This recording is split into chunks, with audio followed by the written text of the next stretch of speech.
Tenemos que ir a la práctica.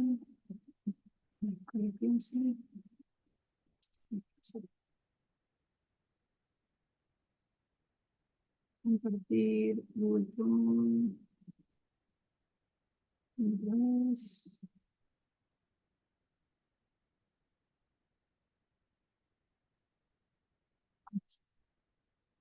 nos hemos quedado en esta parte de criterios de clasificación. ¿Estamos viendo bien? Sí, Sí, doctora. Sí, doctora. ya. El que quiera, ¿cómo se llama? Responder, conversar, o sea, contestar, preguntar, lo que sea, me interrumpe nomás. Porque estamos en clase, ¿ya? Si nadie interrumpe, sigo. Y si alguien tiene alguna duda, entonces, sí está bien el volumen. El mío, sí. Sí. Sí, doctora. Listo, entonces vamos a seguir. Nos hemos quedado en esta parte que eran los criterios de clasificación. Creo que llegamos hasta aquí, donde las principales manifestaciones clínicas y cómo hacíamos el rastreo de las manifestaciones clínicas y cómo hacíamos el rastreo de las distintos compromisos. Y ahora vamos a los criterios de clasificación. Ya, nosotros el diagnóstico lo vamos a hacer, como ustedes han visto siempre, en base a la historia clínica y el examen físico. Lo más difícil es en las etapas iniciales, donde tenemos síntomas que son tan chance inespecíficos, ¿ya? Y que a veces pueden hacernos confundir. Si bien hay condiciones que pueden producir endurecimiento en la piel, en realidad el diagnóstico diferencial principal es, el diagnóstico inicial, el diagnóstico principal, los diagnósticos diferenciales principales son las enfermedades del tejido conectivo, ¿ya? Las enfermedades del tejido conectivo que ustedes se imaginan. Entonces, estos son los criterios actuales, ¿ya? Donde, vamos a conocer a mi perra que comienza a ladrar.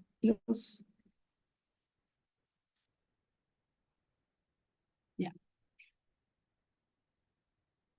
Si alguno se sale de la clase, puede volver a entrar, no vuelve a pedir nomás el ingreso. ¿Ya? Y ahora sí. Un poco para explicar ay, por Dios, un poco para explicar las manifestaciones, cómo se definen, ¿sí? Las definiciones. Entonces, cuando hablamos de esclerosis cutánea o endurecimiento en la piel, ya vamos a hablar de endurecimiento en la piel, pues hay la etapa inicial de los dedos edematosos, donde están los dedos edematosos de manera difusa, ya, que abarca todos los dedos. Mira, las pitting scars o úlceras en los pulpejos de los dedos son úlceras o cicatrices en las interfalanges distales no debidas a trauma o cicatrices deprimidas en los pulpejos de los dedos resultado de isquemia. Las telangiectasias que hablamos, la capilaroscopía anormal, lo que hablamos, capilares dilatados o pérdida de capilares. ¿Cómo define la hipertensión pulmonar? Hipertensión pulmonar definida por cateterismo. Enfermedad pulmonar intersticial, ya sea por tomografía de tórax o auscultando rales tipo velcro, rales secos en las bases pulmonares, el fenómeno de Raynaud y fenómeno de Raynaud. ¿Cómo se define el fenómeno de Raynaud? Que sea reportado por el paciente, por el médico, al menos 2 fases de cambio de coloración en los dedos de las manos o dedos de los pies. Palidez, cianosis o hiperemia, en respuesta a la exposición al frío. Y si hay una sola fase, que sea la fase pálida, que les decía que es la más importante. Y dentro de los anticuerpos, la presencia de anticuerpos antinucleares con un patrón centromérico, antiesclero 70, o antihierro polimerasa o anticentroma, ¿ya?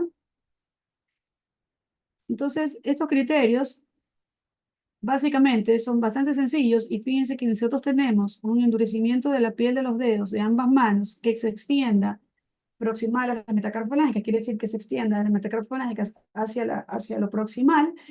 Eso se considera un criterio suficiente. Y ya con esa esclerosis cutánea proximal, ese paciente tiene 9 puntos y con 9 puntos nosotros podemos clasificar a ese paciente como que tiene esclerosis sistémica. Es decir, que la esclerosis cutánea proximal es importantísima detectarla, ¿ya? Y ya con eso nosotros no necesitamos anticuerpos ni nada, sino que podemos hacer el diagnóstico de esclerodermia. ¿Qué pasa cuando no tiene esclerosis cutánea proximal y tiene lo que se llamaba esclerodactilia, que es el endurecimiento de la piel de los dedos de las metacarpofalángica hacia distal? Tú puedes tener los dedos hematosos o dedos PAFI, que se llama en inglés, que tienen menos puntaje, o podemos tener esclerodactilia, que es ya el endurecimiento de la piel de los dedos ¿ya? De las metacarbofalángicas hacia distal, pero distal las metacarbofalángicas, ¿ya? Es decir, que afecte los dedos, básicamente. Las lesiones en los propios dedos pueden ser úlceras o pueden ser las cicatrices deprimidas, los pitting scars, telangiectasias, una capilaroscopía normal, la presencia de hipertensión pulmonar o enfermedad pulmonar intersticial, ¿sí? Pero lo máximo que damos es 2, o sea, hipertensión pulmonar o enfermedad pulmonar intersticial te da solo 2 puntos, el fenómeno de Raynaud te da 3 puntos, y dentro de los anticuerpos, la presencia de anticentrómero, antitopoisomerasa 1 o anti-RNA polimerasa 3. ¿Ya? ¿Qué quiero decirles con esto? Que cuando yo tengo un paciente que no tiene esclerosis cutánea proximal, es decir, que lo tenemos en una etapa temprana, donde solamente encontramos esclerodactilia o los dedos hematosos, pues con las otras manifestaciones clínicas podemos detectar a un paciente antes de que la enfermedad progrese. Podemos encontrar, por ejemplo, si un paciente tiene esclerodactilia, tenemos 4 puntos. Si el paciente tiene hipertensión enfermedad pulmonar intersticial, tiene 6 puntos, por ejemplo. Y cualquiera de los anticuerpos nos da 3 puntos más y podemos detectar a un paciente ya con 9 puntos. Podemos encontrar una fase, por ejemplo, de fenómeno de Raynaud, 3 puntos. En enfermedad pulmonar intersticial tenemos 5 puntos. ¿Ya? Si tiene esclerodactilia, ya tenemos 9 puntos, ya tenemos 9. Es decir, que podemos encontrarlo en etapa inicial, antes de que los síntomas progresen, con una súper buena sensibilidad y especificidad. ¿Y qué pasa cuando el paciente no completa los criterios? Bueno, ahí es súper importante el seguimiento y el rastreo de otras manifestaciones clínicas y buscar otros compromisos, ¿ya? Entonces, ¿qué hacemos cuando la etapa es muy temprana? Es decir, cuando tiene fenómeno de Raynaud o edema de mano, lo que yo les decía, hacemos una capilaroscopía y pedimos los anticuerpos, ¿sí? Y pedimos los anticuerpos. Anticuerpos ANA, esclerosis 70, RNA polimerasa y anticentrómero. Si al menos uno es positivo, yo puedo hacer un diagnóstico de esclerosis muy temprana. Esto es en base a unos criterios. Lo que les quiero decir es que en este caso estos pacientes no estarían en esta etapa, sino que es un postulado que se ha hecho para tratar de detectar a pacientes en etapa temprana. Esto está en el libro de ustedes, ¿ya? Si nosotros tenemos un capilaroscopio de anticuerpos negativos, lo vamos a ir a controlar y lo vamos a ir a evaluar, se lo vamos a ir siguiendo en el tiempo. Pero con estos datos de positividad, nosotros podemos hacer análisis de formas muy tempranas, y lo que es importante, una vez que tenemos una esclerodermia, es seguir con el siguiente paso, que es rastreo de compromiso sistémico. Una tomografía de tórax, una espirometría, prueba funcional, una espirometría o el funcional respiratorio, como le llaman en otros países, con la difusión de monóxido, un electrocardiograma, un ecocardiograma y una manometría esofágica. ¿Ya? Ya dijimos que el pronóstico va a depender de la forma, que la forma limitada tiene generalmente buen pronóstico, salvo aquellos que tienen hipertensión pulmonar, y que las formas difusas tienen generalmente un peor pronóstico que las formas tempranas. ¿Ya? Y hay ciertas características que van a tener mayor mortalidad. Obviamente, la hipertensión pulmonar va a tener mayor mortalidad que, por ejemplo, un compromiso digestivo que tiene menor mortalidad. Y ya vamos con respecto al tratamiento. El tratamiento de la esclerosis es bastante frustrante. Si bien es una enfermedad que es, les diría, es una enfermedad que es, yo siempre extraño, que es súper interesante, como ustedes se imaginan, y que, en la cual últimamente ya hay más investigaciones. En realidad, es bastante frustrante porque todavía no tenemos fármacos que puedan sean capaces de hacer un Qualundiman, detener la progresión de la enfermedad. Ahora hay algunos fármacos nuevos que se están intentando. El asunto es que son súper costosos y para nosotros es inaccesible. ¿Ya? Con respecto a la piel, tampoco hay un fármaco que lo haga, porque lo que no tenemos todavía es un fármaco antifibrótico que pueda detener la fibrosis diseminada, ¿ya? Que pueda detener la fibrosis diseminada. ¿Cómo tratamos la parte vascular? ¿Cómo tratamos el fenómeno de Raynaud? ¿Se imaginan que el tratamiento no farmacológico hay que evitar la exposición al frío, usar guantes? Eso, bueno, nosotros no tenemos ese problema, es más que nada con otro clima. Evitar fármacos que tengan un poder vasoconstrictor. Y el fármaco de primera línea que usamos para el fenómeno de Raynaud es de bloqueante de canales de calcio, la nifedipina. La nifedipina por vía oral es que usamos de primera línea. En caso de que no responda, podemos usar otro bloqueante de canal de calcio como la amlodipina. Otra opción secundaria es la ECA. Y esto sería como, digamos, de severidad. Por ejemplo, el Bosentan es un antagonista del receptor endotelina 1 que lo usamos como vasodilatador cuando hay úlceras, cuando hay riesgo de isquemia o gangrena. Cuando el bloqueante candela calcio no hay respuesta, usamos el inhibidor de la 5-fosfodiesterasa, que también es un vasodilatador, el famoso sildenafil o el tadalafil, que se usan también para la hipertensión pulmonar y se usan también como para la impotencia, ¿ya? Masculina. También podemos usar los inhibidores de la recaptación de la serotonina, los antidepresivos, que tienen un efecto también vasodilatador, y en caso de úlceras graves y se usa prostaglandina intravenosa. Pero digamos, me interesa que quede con la idea que tenemos un tratamiento no farmacológico, que usamos los bloqueantes de calcio, la vasodilatadora con IECA, y lo que tenemos aquí, que es los inhibidores de 5-fosfodiesterasa y los antidepresivos. También se ha postulado que tiene un efecto pleotrópico las estatinas. ¿Y qué hacemos para la parte articular, para este endurecimiento de la piel? Bueno, en realidad no hay un beneficio tan importante. Primero se intentó con el metotrexate, la otra opción que se puede usar es el micofenolato mofetil, pero en realidad el micofenato mofetil es el elegido cuando hay compromiso pulmonar, el metotrexate solo cuando hay compromiso cutáneo, y el micofenolato lo damos más orientado hacia la parte pulmonar. Lo ideal es darle un inmunosupresor en el momento en que la enfermedad está progresando, no cuando la enfermedad ya está en la etapa fibrótica, ¿ya? La desventaja que tiene el metotrexate es que el metotrexate no va a tener efecto sobre la parte pulmonar especialmente, ¿ya? Por lo tanto, el metotrexate no es ya ha dejado de ser el fármaco de primera línea y el que usamos es el micofenolato. El tofacitinib, que es una pequeña molécula, es un inhibidor de las enzimas JAK, que se usaba, que tiene aprobación para artritis reumatoide. También hay algunos datos que sirven para la parte de piel. Y en casos refractarios podemos usar la antiterloquina 6, que es tocilizumab, rituximab, ciclofosfamida. Así que se imaginen que están casi que todas las líneas terapéuticas que se están intentando, ¿ya? Les diría que el más usado es el micofenolato. Y ahora hay estos fármacos que son los antifibróticos, donde hay alguna evidencia, pero todavía no está considerado como un fármaco que disminuya la progresión de la enfermedad. ¿Qué hacemos para la artritis? Ya les expliqué que los corticoides hay que evitar dosis mayores a 10 miligramos día. Aquí usamos el metotrexate, y el otro que nos sirve también para la parte articular es el tocilizumab y tofacitinib. Entonces lo que hacemos es combinar, por ejemplo, buscar un fármaco, si como es piel, con artritis, pues buscamos un fármaco que tenga efecto sobre ambos compromisos. A nivel tubo digestivo, aquí no usamos antifibróticos. Lo que usamos es que básicamente tratamos son los síntomas. Para el reflujo vamos a usar inhibidores de bomba pero usamos en dosis altas. También se usan agentes que estimulen el vaciamiento y que aumenten el peristaltismo, los prokinéticos. Muy importante no olvidar las medidas antirreflujo, la colocación de la cama, evitar los alimentos que empeoran, etcétera. Usamos el gastroenterólogo hace fotoevolución cuando hay telangiectasias. Cuando hay diarreas crónicas, usamos antibióticos para disminuir la proliferación bacteriana y tratamos de mejorar el peristaltismo con laxantes y fibra y una adecuada alimentación. Y la parte pulmonar. Bueno, la parte pulmonar ese es el gran desafío al cual estamos abocados para tratar de frenar la evolución de esta enfermedad. Y tenemos como primera opción el micofenolato. Hasta hace un tiempo usábamos ciclofosfamida, pero ahora el fármaco más usado, el de primera línea, es el micofenolato mofetil. Lo usamos básicamente cuando hay fibrosis que está progresando, ¿ya? Y lo que vamos es a disminuir esa inflamación. O sea, si hay esa neumonitis, ese patrón en vidrio esmerilado en la tomografía, es tratar de frenar esa inflamación para evitar que eso siga avanzando hasta ya estar en una etapa de fibrosis avanzada.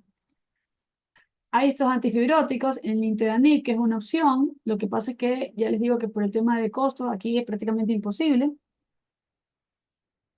Y lo que sí hacemos en los pacientes refractarios de micofenolato, es el rituximab.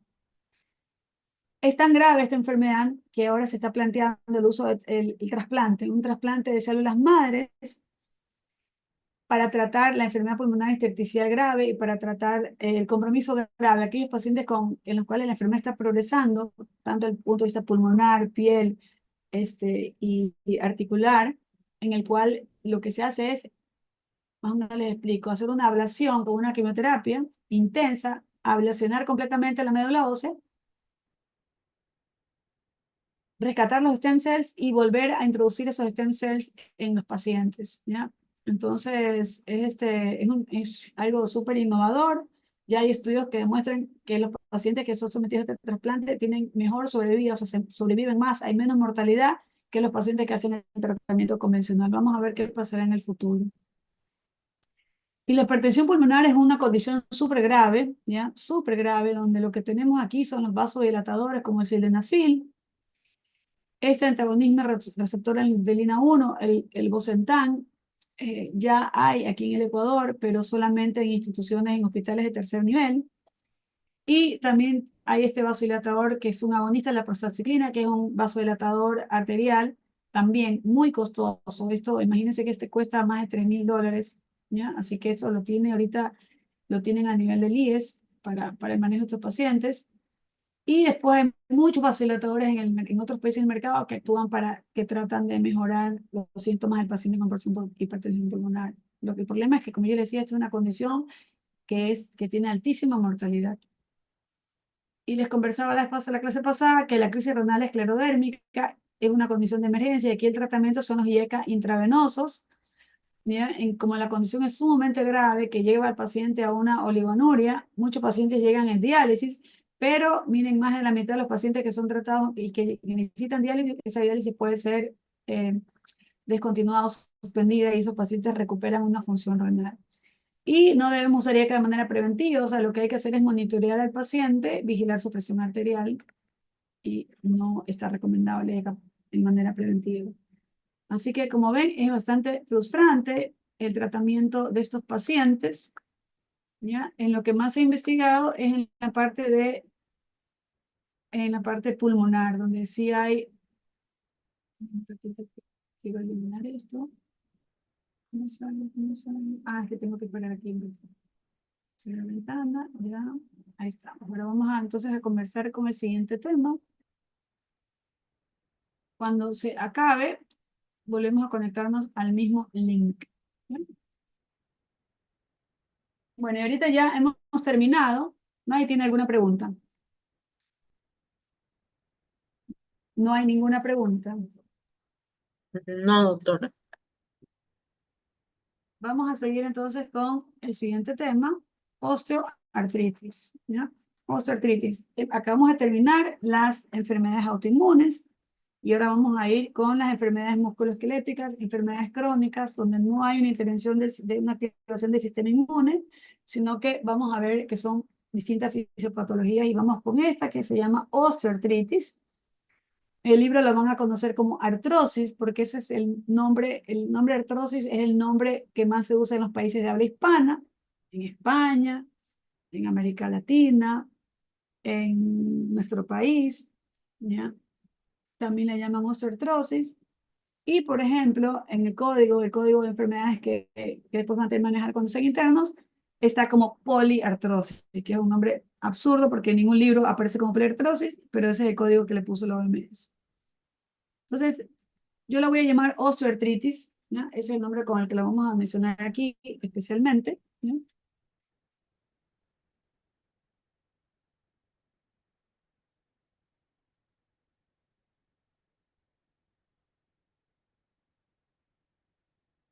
Ese es el nombre que le vamos a mencionar aquí, ¿ya? Cuando hablamos de la osteoartritis, vamos a hablar, esta es una enfermedad, sí, esta es una enfermedad, en realidad, que ustedes la habrán escuchado, que muchos la catalogan, que es una enfermedad en la cual hay un daño del cartílago o un desgaste del cartílago, y en realidad esa palabra desgaste es horrible. Por favor, no la digan, porque eso dice las empleadas domésticas, la gente que no, por decir empleada doméstica, bueno, eso sería conmigo. Digamos que la gente que no son médicos, porque además los papás, todo el mundo dice eso. Pero este, es una condición, es una enfermedad, no es no es algo propio de la vejez, es lo que quiero que no tiene que ver con o sea, si bien vamos a ver que tiene una relación con la edad, es una enfermedad articular, ¿ya? Donde lo que hay es un deterioro o una lesión del cartílago, pero no solamente vamos a afectar el cartílago, no es algo propiamente cartílago, sino que va a afectar toda la articulación por igual, ¿ya? Toda la articulación, ¿ya? Y es una enfermedad que causa, sobre todo, como síntoma más importante, el dolor y la discapacidad,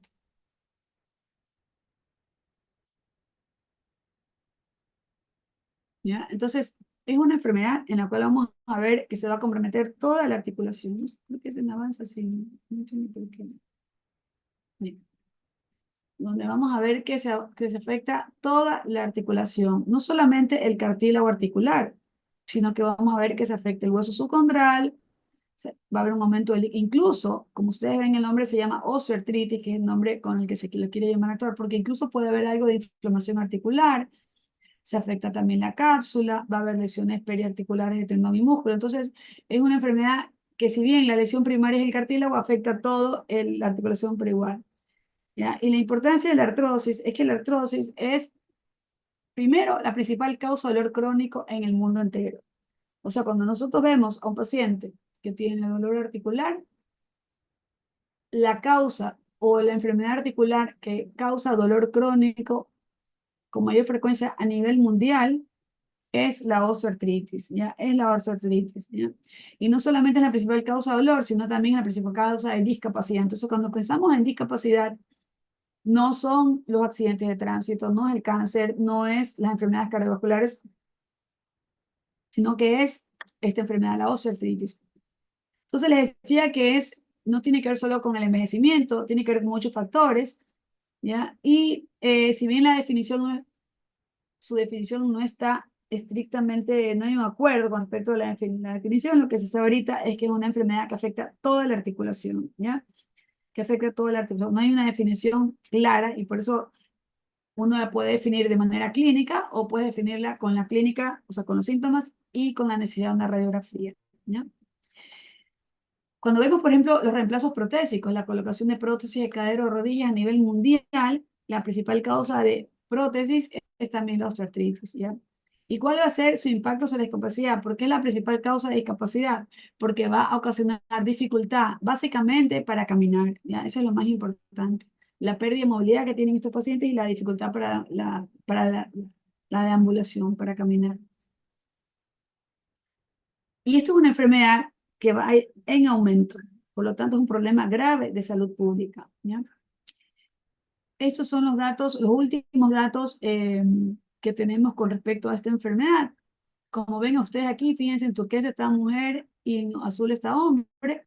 Es una enfermedad que afecta mucho más a las mujeres que a los hombres. Y si comparamos, fíjense, en los últimos 25 años, la enfermedad está en aumento. Está en aumento, ¿ya? Estos son datos de los Estados Unidos, del CDC. Ellos esperan que para el 2030, ya mismito, van a haber cerca de 70 millones de enfermos, ¿ya? En el 2005 eran menos de 50 millones de enfermos. ¿Cuál es la principal razón de este aumento? A pesar de que es una enfermedad que afecta primeramente a los adultos mayores y por ese motivo, porque afecta a los adultos mayores, vamos a tener que es una enfermedad que si la población, los adultos mayores, está en aumento, porque la gente vive más, porque es mejor medicina, mejores cuidados, etcétera. Entonces, la población anciana va creciendo. Entonces, por ende, si las personas viven más, las enfermedades que son más frecuentes en la vejez van a aumentar. Lo que se sabe es que no, además de este efecto de que aumente la población anciana, lo más importante son lo que han aumentado los factores de riesgo. ¿Cuáles creen ustedes que serían esos factores de riesgo? ¿Cuáles creen? Yo sé que no tienen que haber estudiado por ahí, nadie debe haber estudiado, pero pensemos. Factores de riesgo fuera de lo que viene a ser la edad. Además de la edad, ¿qué otro factor? La obesidad. Ajá. Obesidad, muy bien, bien. Va a terminar en 10 minutos. Cuando se acabe nos volvemos a conectar. La obesidad. Ya. ¿Y ustedes qué creen? ¿En qué región ustedes creen que eso ha aumentado más? ¿En qué parte del mundo eso tiene que haber aumentado más? Estados Unidos. Ajá, bueno, ya les voy a demostrar la verdad. Como dicen en Argentina, la verdad la milanesa. Esto es parte de una charla que di este año, por eso digo que está actualizadito. Bueno, esto es lo mismo. Esta es la estimación de osteoartritis en los Estados Unidos, cómo va a ir aumentando, ¿no? Más o menos una curva parecida a la que vimos aquí. Aquí está en hombres y mujeres, aquí está en curva así. ¿Qué pasa a nivel mundial? ¿ya? Hay un estudio que se llama Global Burden of Disease, que, bueno, es un estudio de osteoartritis a nivel mundial. Fue publicado el año pasado, ¿ya? Y aquí vamos a ver cómo, yo ya ni me acuerdo cómo era esto que se aumentaba. Vamos aquí, eso. Aquí vemos en azul, los sitios más comunes de la osteoartritis son rodilla, cadera y manos. Son los más frecuentes, ¿ya? Pero el más frecuente es rodilla, luego sigue manos y después sigue cadera. Todos los sitios aumentaban por igual, fíjense, o sea, todos los sitios aumentan por igual. Esto es a nivel mundial, ¿ya? Esto dependiendo del ingesto, de la condición económica, pobres y ricos aumentan también. Ahora les traigo aquí. eh, ya. A nivel global, ¿ya? Aumentó un 113%, o sea, a nivel mundial, ¿ya? Comparado del 90 al 2019, ¿ya? O sea, tenemos el doble de enfermos. Miren en China, en India, que digamos que son países pobres, yo no conozco ninguno de los dos, pero si veis los hindúes ni los chinos son gorditos, son delgados, ¿ya? Tienen otro tipo de alimentación. Miren el aumento. Estados Unidos aumentó 80%. Y miren América Latina, 200%. Ajá. Aquí está. Miren, aquí estamos nosotros, América Latina del Sur. Esto era antes, esto era el 90, esto es ahora. Fíjense la diferencia, ¿no? Fíjense la diferencia. Brutal, ¿no? Eso no se lo esperaban. ¿Y por qué será? Aquí está en colores. Obviamente ningún país ha disminuido. Miren cómo está rojo oscuro nosotros, más del 200%, ahí estamos nosotros, junto con México y Centroamérica, parte de África. Y los países anglosajones no han aumentado tanto. ¿Por qué será? Por la obesidad. ¿Qué les parece? La obesidad.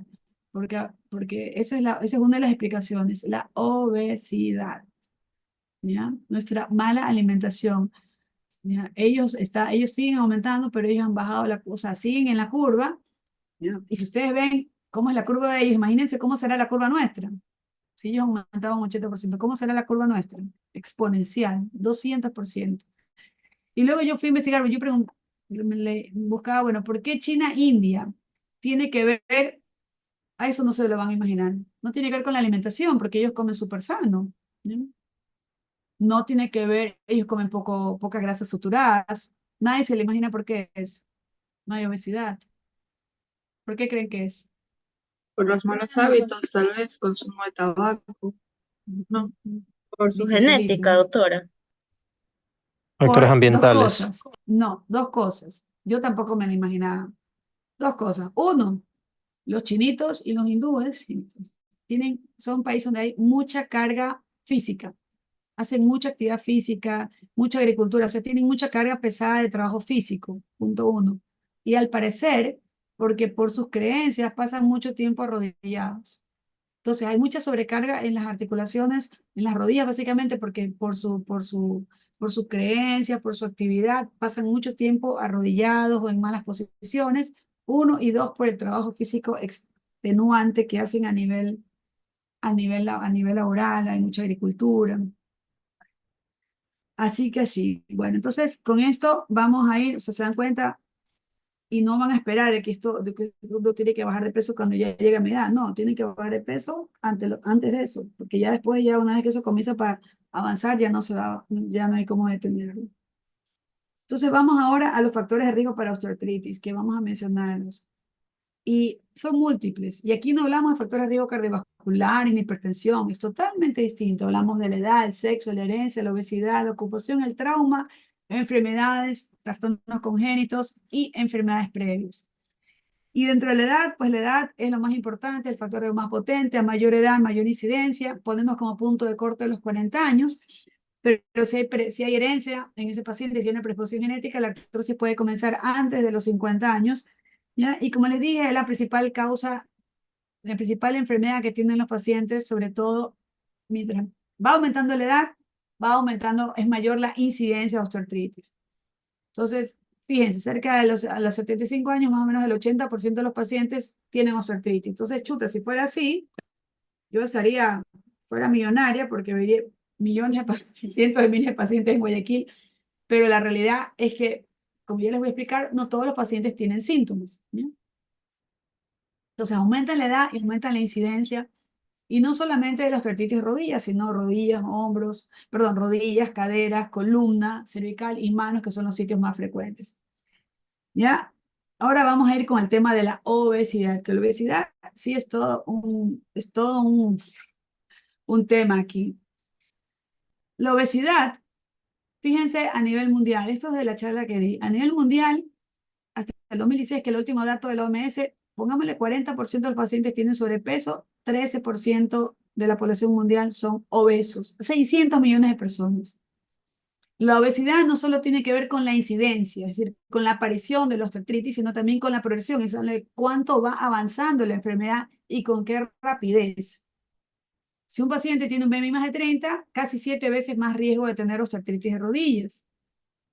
Y la obesidad no solamente tiene que ver con el efecto, el efecto propio del peso. Si el peso se está distribuyendo, en el caso, sobre la articulación, las articulaciones que cargan el peso, como las caderas, las rodillas, la columna, sufren esta sobrecarga que da la obesidad y aceleraría esta lesión del cartílago articular. Lo que sucede es que, como ustedes saben, no solamente tiene que ver con la obesidad, sino también tiene que ver con la producción de citoquinas que aparecen, que vienen producidas, sintetizadas, dependiendo de, o estas adipoquinas que vienen dependientes de los adipocitos, ¿ya? Está demostrado que los obesos tienen un mayor, no solamente tienen más artrosis, sino que tienen una artrosis más severa. Y los obesos se operan más, o sea, si se ve, o sea, un marcador de severidad de la osteoartritis es la necesidad de un reemplazo protésico. Entonces, los obesos requieren más reemplazos protésicos, por lo tanto, tienen una artrosis más severa. Y ahí mismo se va a desconectar. ¿Ya? Voy a desconectar ahorita para no quedarnos aquí en la mitad y nos volvemos a conectar. ¿Ya? Listo, doctora. Ok, listo. Ok. Ah, no, 29 estábamos. Hay 5 que huyeron. Muy bien. Vamos a ir a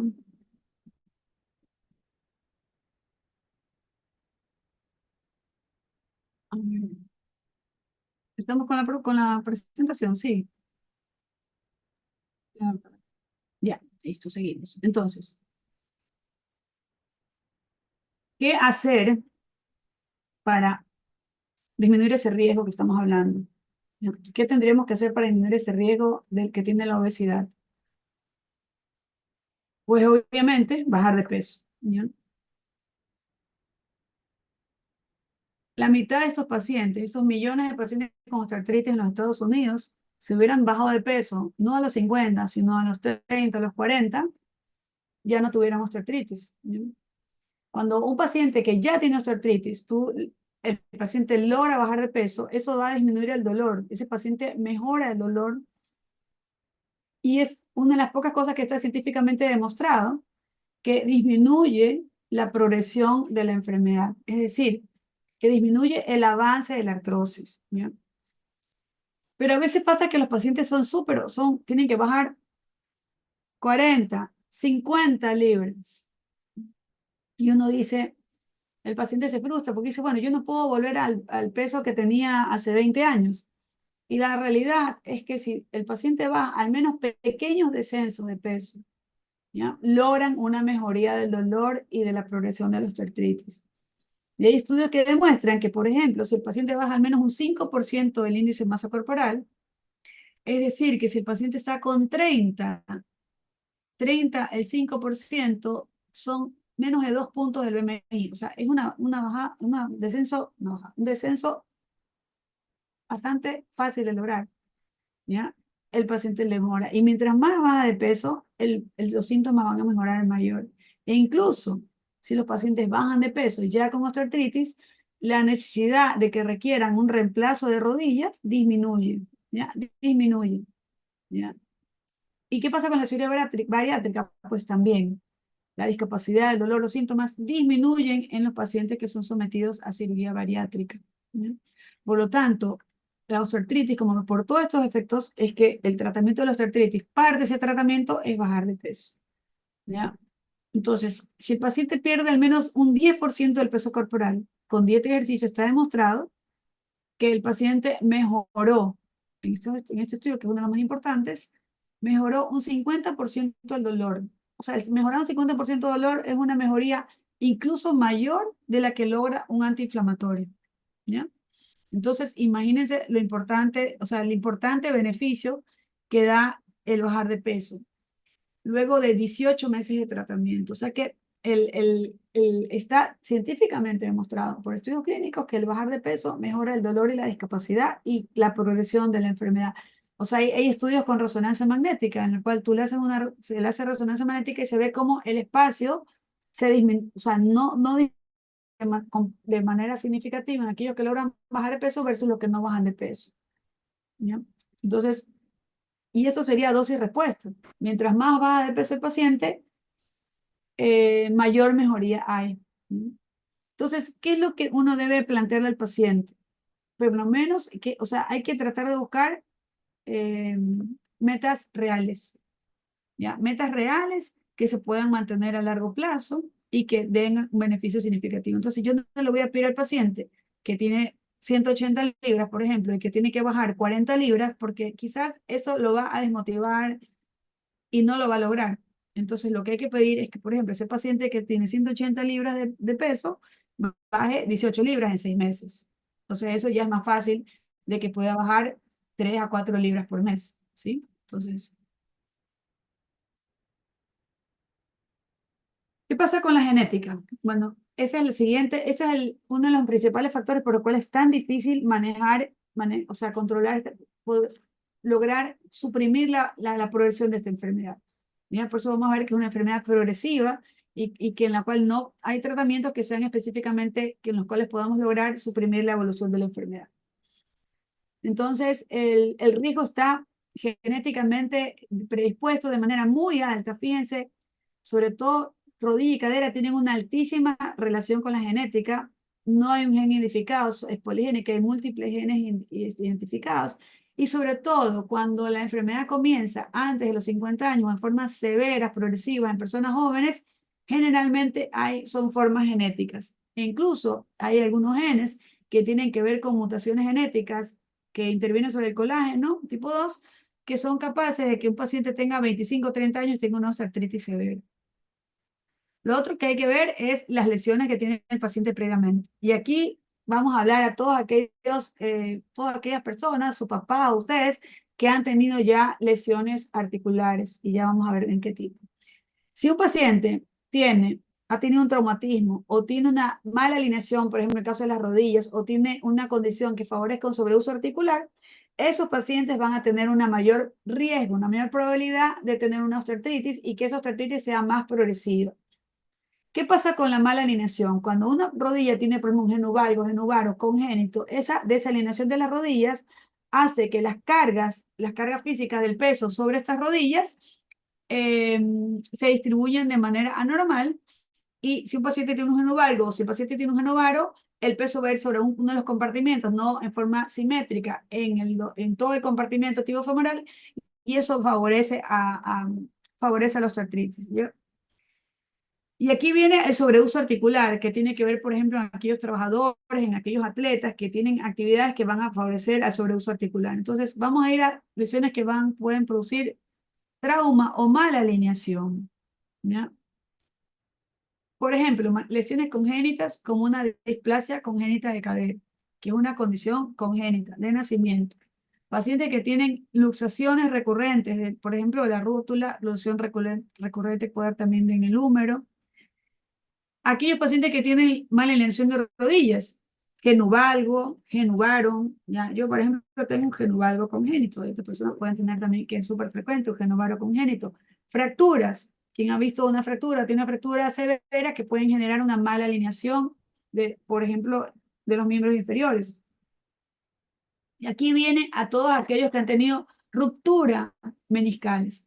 Por ejemplo, Si alguno de ustedes ha sufrido una artroscopía porque tuvo una ruptura meniscal jugando fútbol o sus padres, pues sepan que eso es un factor predisponente para una osteoartritis de rodillas, aunque lo hayan operado igual. O aquellos que tuvieron lesión de ligamentos cruzados, típica del futbolista, o ligamentos colaterales, van a tener un mayor riesgo de artrosis. Lesiones, cirugías de menisco o artroscopías, también es una condición y algunos traumatólogos no, voy a operarte para prevenirte la artrosis y al contrario, la artroscopía favorece a la persona en artrosis. Y lo que les decía, ligamento cruzado. Y vamos aquí a un efecto que es el trauma repetitivo, ¿ya? Cuando hay deportes de alto impacto, por ejemplo, correr, por ejemplo, los jugadores de fútbol, los jugadores de básquet, esos deportes de alto impacto producen pequeños traumas a nivel de cartílago articular, microfracturas del cartílago por este deporte de alto impacto de manera repetida que puede predisponer a una lesión, ¿no? Las mujeres tienen una mayor prevalencia, tienen mayor severidad de la osteoartritis, es decir, que en las mujeres es más frecuente, fíjese el riesgo relativo, dos a tres veces más mujeres por cada hombre. Las mujeres nos sometemos a más artroplastías, más reemplazos protésicos. Exactamente como siempre, chicas, estamos fregadas y no se sabe la causa. Parece que son las hormonas, parece que son causas genéticas, ¿ya? Y las mujeres tienen sobre todo una mayor prevalencia de osteoartritis de rodillas, ¿ya? Entonces, con respecto a los estrógenos, es controversial. Algunos hablan de que tiene que ver con los estrógenos, otros hablan de que no tiene que ver con los estrógenos. Así que eso está como controversial. Entonces, la osteoartritis puede ser de dos tipos. Esta es una clasificación que no es tan estricta, pero es un poco para que entendamos cuáles son las causas que pueden provocar o que pueden favorecer a una osteoartritis. Lo más frecuente es que no hay una causa predisponente, es decir, lo que se llaman primaria, y hay causas secundarias de osteoartritis. ¿Cuáles son las causas secundarias de osteoartritis? Ya hablamos, lesiones traumáticas, ruptura de ligamento cruzado, fracturas, ruptura de meniscos, eh, enfermedades congénitas, alteraciones del colágeno, displasia congénita de cadera, luxación congénita de cadera, enfermedades metabólicas, acromegalia, por ejemplo, otras condiciones que favorezcan. Hay condiciones más raras como, por ejemplo, la ocronosis, pero algo muy frecuente como la gota, el depósito de cristales.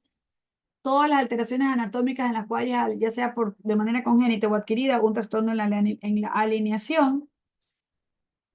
Y de ahí vamos a hablar que todas las artritis inflamatorias que hemos visto en primer parcial, las espondiloartritis, artritis reumatoide, enfermedades reumáticas inflamatorias, artritis psoriásica, van a dejar como una secuela un riesgo mayor de osteoartritis, ¿no? Cuando ha habido una infección intraarticular, la artritis séptica es una causa súper frecuente de osteoartritis, y como vamos a ver después, la gota también es una causa súper frecuente de osteoartritis, ¿ya?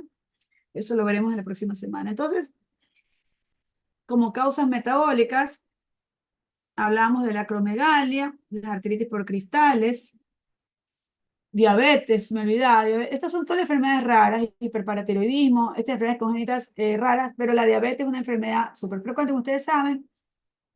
Las causas mecánicas, los trastornos de la alineación, como las alteraciones traumáticas y las enfermedades inflamatorias. Y ahora sí nos vamos a las manifestaciones clínicas. Esta enfermedad tiene un aspecto. Está la parte clínica, están las imágenes y vamos a ver el laboratorio, que en realidad es un laboratorio muy escaso y que más básicamente es para descartar. ¿Cuáles son los sitios más frecuentes de osteoartritis? Pues vamos a hablar un poco, ya vimos rodillas, caderas, manos, columna cervical y columna lumbar. Y la primera, metatarsofalángea. ¿Qué manifestación clínica de artrosis la vemos en la primera metatarsofalángea? ¿Quién me contesta?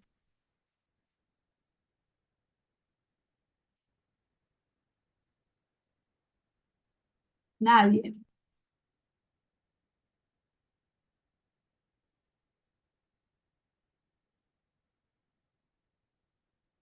A ver, Diego Ordóñez.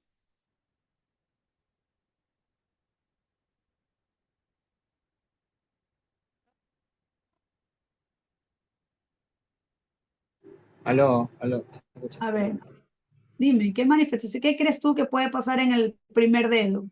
Primera metatarsofalángicos. Sería una alteración a nivel del hálux en el primer dedo gordo. Ajá, ¿cómo se llama eso? Eh, Un nombre muy vulgar, muy común. un nombre muy común. Mm, El, Doctora, perdón, el a ver, juanete. el juanete, Juanete. ese mismo juanete es manifestación de osteoartritis, es manifestación de Mm, osteoartritis, ¿ya?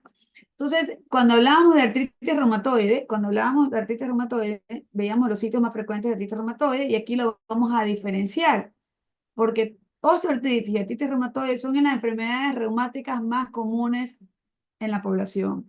Entonces, el primer diagnóstico diferencial que uno va a hacer en una paciente de 45 o 50 años que viene con dolor articular son estas dos grandes enfermedades. Entonces, vamos a la localización, vamos a la mano.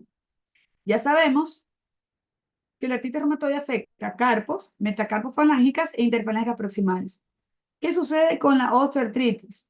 La osteoartritis afecta igualmente las proximales, pero aquí va a afectar las distales interfalángicas. Las distales no comprometen las metacarpofalángicas, es muy raro que afecte a las metacarpofalángicas, aquí es súper frecuente, y en el carpo tampoco hay un compromiso del carpo, pero vamos a ver esta articulación que se llama la carpo metacarpiana, con una forma de presentación que se llama risartrosis y que luego vamos a explicar cómo es.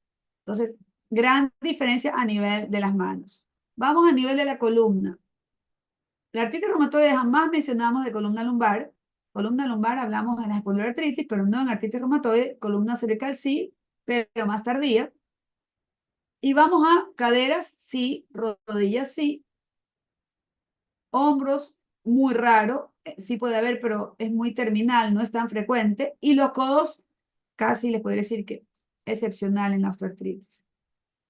Pies, sitio muy frecuente de la artritis reumatoide, decíamos las metatarsofalángicas, pero ¿se acuerdan que hablábamos de la cuarta y la quinta sobre todo? Y hablábamos de las mediotarsianas, ¿ya? Las mediotarsianas o las tarsometatarsianas, el medio pie, el famoso empeine que dice nuestra población, ¿ya? El medio pie también es un sitio de la artritis reumatoide.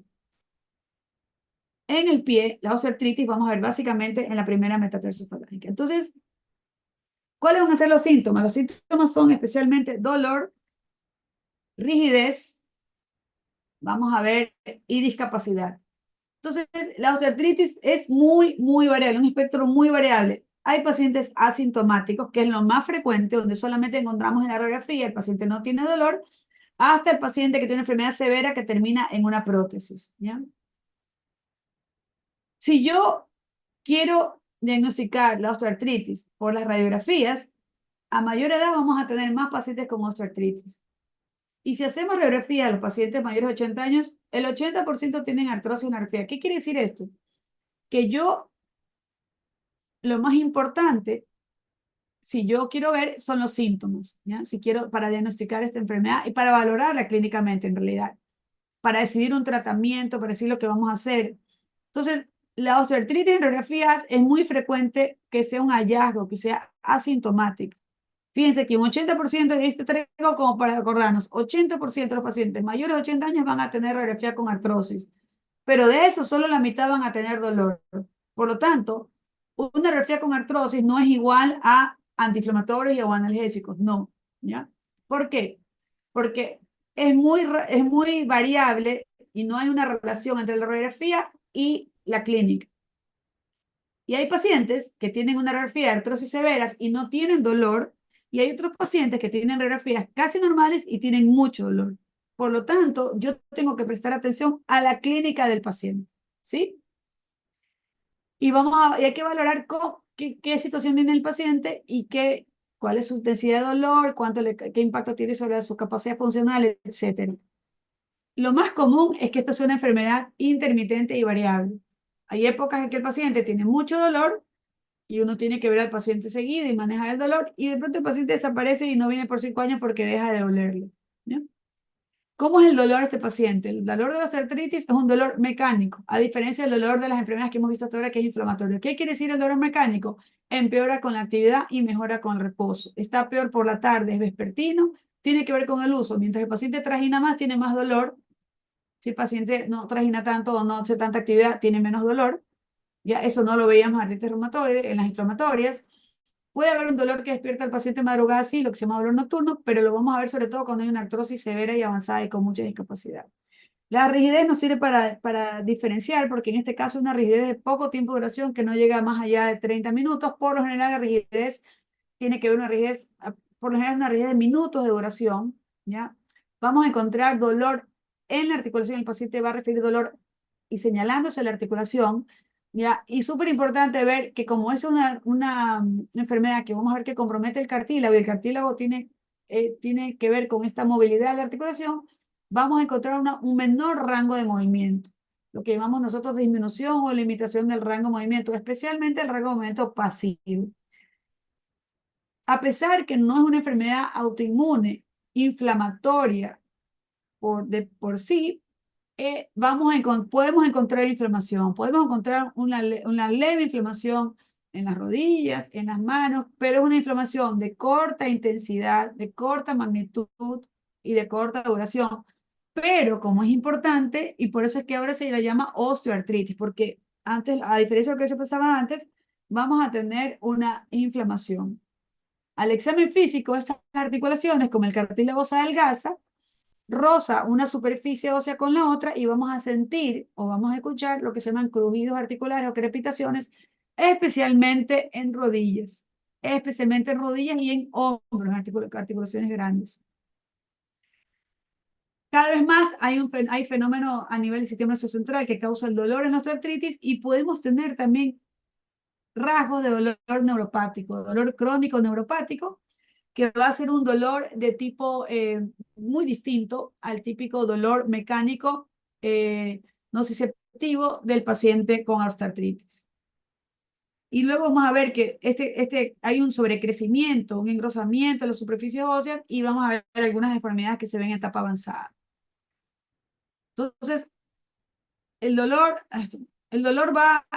tiene que ver por distintas estructuras, ¿ya? Puede haber dolor porque hay sinovitis, porque hay una distensión de la cápsula articular, porque hay una contractura, porque puede haber contractura muscular, porque hay una distensión del oso subcondral, y aumenta la presión del oso subcondral, y es muy frecuente que veamos tendinitis asociada.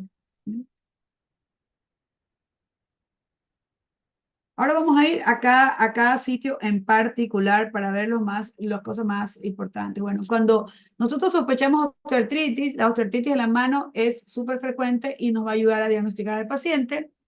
Generalmente es asimétrica, puede ser simétrica, es bilateral y como hablamos, los sitios especialmente va a afectar distal, las proximales, la base del pulgar, que es la carbometacarpiana, y ocasionalmente la segunda y tercera metacarpofalánica. Como ya les explicaba, no hay correlación entre el dolor y las radiografías. Es muy común que tú veas o que veas pacientes con nódulos importantes, grandes, y que no tengan prácticamente dolor y que no hayan sentido dolor en la aparición de estos nódulos, ¿ya? Entonces, ¿qué son estos nódulos? Se llaman nódulos de Heberden y nódulos de Bouchard. ¿Y qué son? Eso es lo que vamos a ver. Los nódulos de Heberden son las zonas de crecimiento óseo que vamos a ver en las distales interfalángicas. Y los nódulos Bouchard es esto que vemos en las proximales interfalángicas. Esto es algo que uno tiene que tocar, que uno tiene que examinar al paciente para poderlo entender. Hasta aquí lo que les puedo decir es que estos son de consistencia ósea. No sé si fue aquí o fue en el D, que me comentaban un paciente y yo les decía que era una osteoartritis. Son nódulos de consistencia dura, ósea, no se siente inflamación, aunque a veces puede haber una leve inflamación, son más que nada de consistencia ósea. Entonces, estos son los clásicos nódulos de Heberden. El nódulo Bouchard, si tú lo ves en fotos, bueno, puede parecer inflamación, pero cuando uno lo palpa, lo siente consistencia ósea. Y aquí vemos el compromiso en las distales. Como hablábamos, los carpos y las metacarpofalángicas no se afectan, ¿ya? No se afectan. Se puede ver estos quistes, ¿ya? Estos quistes que son quistes sinoviales, que se pueden ver superficie de la vecindad de los nódulos o de las articulaciones interfalángicas proximales distales.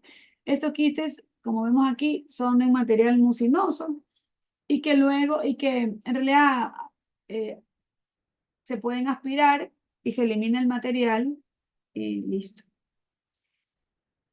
¿Qué es lo que se llama risartrosis? ¿Ya? La risartrosis es la osteoartritis de la base del pulgar. La base del pulgar o se llama o la articulación trapecio metacarpiana o la primera metacarpiana, carpo metacarpiana. Entonces, es muy común este sitio de osteoartritis, que no es el carpo, sino la primera carpo metacarpiana. Y podemos ver una proliferación ósea que se la puede ver, este crecimiento óseo, y se denomina mano cuadrada porque el pulgar va hacia la aducción, o sea, hacia adentro, y el dolor lo van a describir especialmente a este nivel, en la base del pulgar, y esta es la razón por la cual los pacientes tienen dificultad para agarrar las cosas, para sostener algo, porque tienen una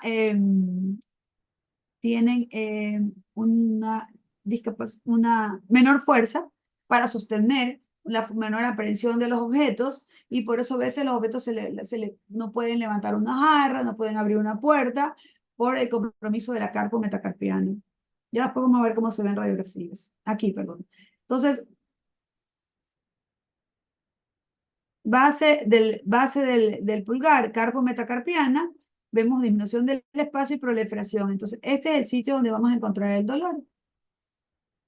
Y vemos como cambio característico de la osteoartritis, que es la proliferación, vemos este crecimiento óseo, el espacio está disminuido, ya no se ve el espacio como acá, sino que hay una reducción del espacio y hay crecimiento óseo. Y la otra forma de artrosis de mano es la osteoartritis erosiva, que es una forma en cambio agresiva, donde va a haber mucho dolor, discapacidad. Estos pacientes evolucionan de manera muy tórpida, y el dolor es muy intenso. Entonces, digamos que la osteoartritis erosiva es una forma más severa, más inflamatoria, más incapacitante, más progresiva. Podríamos decir que es una forma más grave de osteoartritis, ¿ya? Especialmente lo vamos a ver en las distales, ¿sí? En las distales lo vamos a ver en forma característica, ¿ya? Entonces, radiográficamente nosotros vamos a ver la osteoartritis, donde vamos a ver esta disminución del espacio, una esclerosis. Esto es una forma de osteoartritis leve, ¿ya? Sobre todo predomina en las distales, no vemos tanto en las proximales y el resto no vemos mayor cosa. Esto es una forma, aquí vemos disminución del espacio articular y algo de esclerosis, se ve blanquito, ¿ya? Aquí tenemos una forma erosiva, ¿ya? Esto es lo único bueno de la pandemia, es que se vean bien. De la virtualidad es que no tenemos el problema del enfoque, se ven bien las imágenes. Miren cómo se ve esto. Miren cómo se ve la cantidad de erosiones y mucho crecimiento óseo, ¿ya? En las proximales. Entonces, estos nódulos se ven nódulos más prominentes y esto puede causar también inestabilidad de la articulación, importante daño, destrucción. No necesariamente tiene que aparecer en todas. Las erosiones son erosiones centrales con mucho crecimiento óseo. Aquí podemos ver. ¿Y a qué se parece esto? ¿A qué enfermedad se parece? De las que hemos visto.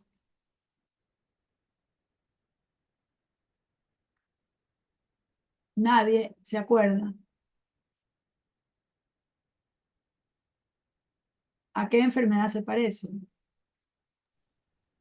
A la artritis por A la las artritis. erosiones. Ajá. ¿A cuál? ¿A A la cuál artritis? artritis ¿Cuál? reumatoide.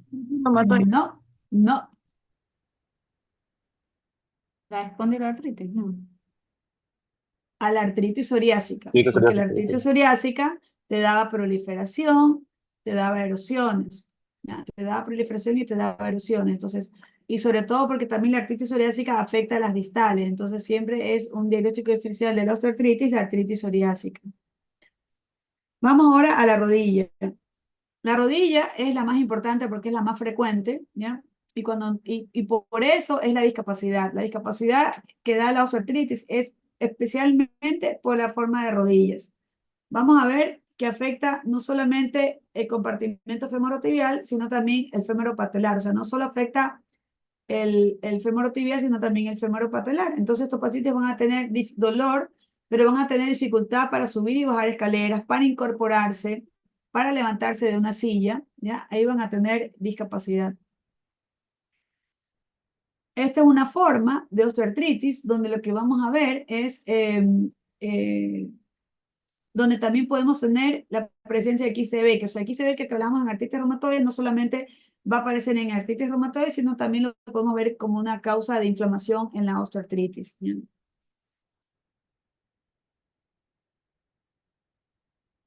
Clínicamente, ¿qué va a tener la osteoartritis? Genuvaro, ¿sí? Crepitaciones y roces, va a tener rigidez, una rigidez de 5 o 10 minutos mínima, que aparece especialmente cuando el paciente se incorpora, ¿sí? Pero le dura minutos, duración y con la actividad mejora. El rango de movimiento que va a estar disminuido y como consecuencia de la menor movilidad, estos pacientes pierden masa muscular, es una hipotrofia de cuádriceps y en etapas avanzadas ya vamos a encontrar una rodilla inestable. Ocasionalmente puede haber inflamación y siempre la artritis se puede acompañar el compromiso de lo que se llama tejidos blandos, bursitis, tendinitis. Entonces, en la rodilla típicamente vamos a tener lo que se llama bursitis anserina o tendinitis o inflamación del tendón de la pata de ganso. ¿Bien? Aquí tenemos una rodilla en genuvaro, ¿sí? Genuvaro, esa es la pierna en O, y esta es una radiografía de un paciente de genuvaro.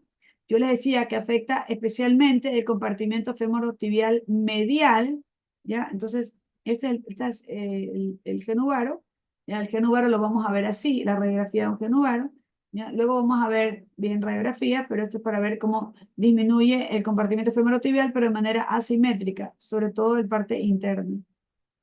¿Ya? Entonces, en la rodilla, entonces la rodilla con osteoartritis va a tener atrofia muscular, fenómenos de crecimiento óseo, esclerosis, ruptura del cartílago, alteración de los ligamentos, puede haber sinovitis, puede haber daño del menisco o lesión meniscal o ruptura de los meniscos es súper frecuente en la osteoartritis, como parte de la osteoartritis. No es que a estos pacientes se les rompieron los meniscos porque, no, la ruptura meniscal o el daño de la lesión meniscal es parte de una rodilla con osteoartritis. ¿Ya? Esto es lo que vamos a ver, como decíamos en la radiografía, la disminución del espacio del compartimento medial con la aparición de osteofitos o proliferación ósea. Otra rodilla con disminución del espacio femorotibial medial. Esta es una rodilla derecha. Esta es una rodilla izquierda, ¿ya? Izquierda. Esta es una rodilla derecha, donde vamos a ver osteofitos, disminución del espacio femorotibial. Las radiografías que tenemos que pedir en estos pacientes son radiografías con carga, es decir, que el paciente tiene que estar parado para nosotros, para poder hacer la valoración, ¿ya? Porque con la radiografía, con el paciente de pie, que se llama también con carga, eso nos permite ver mejor el espacio, no hay que pedir radiografías en decúbito o posición acostada, sino que tienen que ser paradas, y aquí vemos una menor espacio, disminución del espacio y los osteofitos. En las caderas vamos a ver que se manifiesta con un dolor a nivel inguinal, ¿ya? Se llama coxartrosis o artrosis de cadera o coxartrosis. El paciente va a tener dolor a nivel de la ingle especialmente y ese dolor inguinal se va a irradiar hacia el muslo, hacia la cara anterior de la pierna o hacia la rodilla, ¿ya? Y el paciente tiene dolor al incorporarse, ¿ya? Al levantarse, al incorporarse, y en el momento que el paciente va a comenzar a caminar o cuando está mucho tiempo de pie, es un dolor característicamente mecánico, es decir, que a diferencia de la artritis reumatoide, que los pacientes están peor a la mañana, estos pacientes con osteoartritis están peor en la tarde, y es un dolor que tiene que ver con la actividad, que empeora con la actividad y que mejora con el reposo. ¿Qué quiere decir actividad?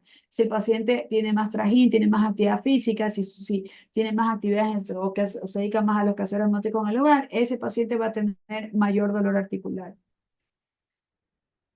Característicamente, la artrosis de cadera es más unilateral, ya es más unilateral y como tanto la cadera, osteoartritis de cadera y como la artritis de rodilla suele ser progresivo, o sea, va avanzando, ¿ya?